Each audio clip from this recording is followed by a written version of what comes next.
Hanggang ngayon ay wala pa rin kinatawan sa Kamara ang isang party list na nagre-representa sa mga taong may kapansanan. Kahit pasok na ito sa COMELEC noon pang nakaraang taon.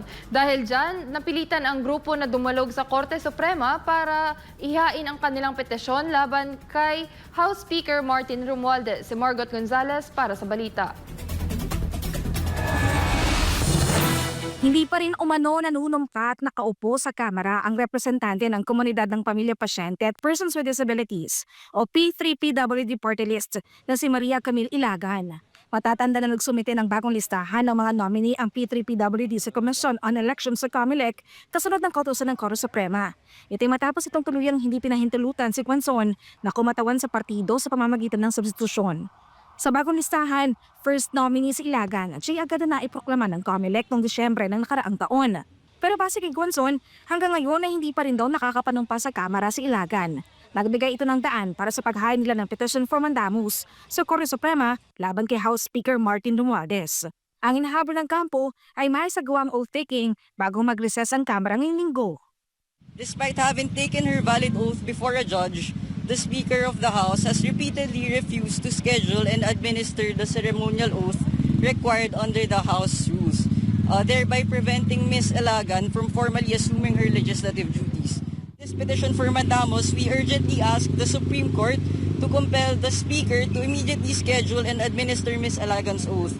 We likewise challenge the provisions in the House of Representatives internal rules that grants the Speaker qualified representative that grants the Speaker unchecked power to block otherwise qualified representatives' induction.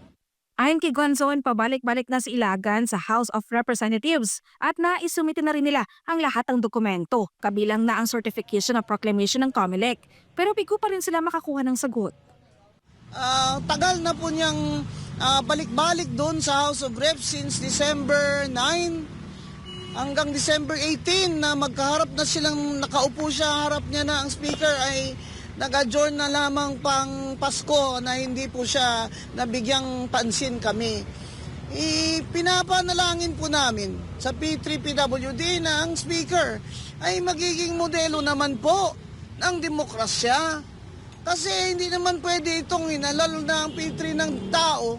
May Supreme Court decision na, may proclamation na sa COMELEC, may oath na before a judge, ay hindi pa rin kami mapaupo.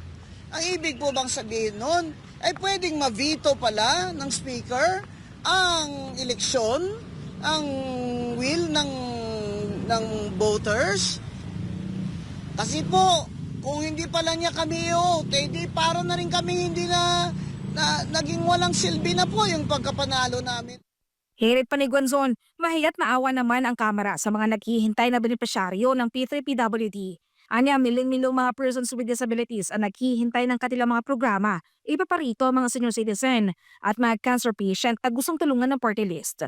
Sinabi rin ito na dahil 2 taon nang wala pang nakaupong representante ay hindi pa nakakatanggap ng budget ang P3PWD. Kahit hiling ni Quezon na ngayong meron ng naiproklama ay wag nang patagalin ng Kamara ang pag-upo ni Ilagan sa pwesto. Mahiya naman kayo. Mga constituents namin, persons with disability, children na Down syndrome, cerebral palsy, autistic, mga pasyente may cancer, lupus, mga elderly. Mahiya naman po kayo. Kung noon po dahil sa politika ay hindi nyo pinapaupo yung ibang congressman hanggang last day, sa amin po maawa na lang po kayo sa aming mga constituents. Para sa Joseph Filipinas Kumahal, Mark Gonzalez, SME News.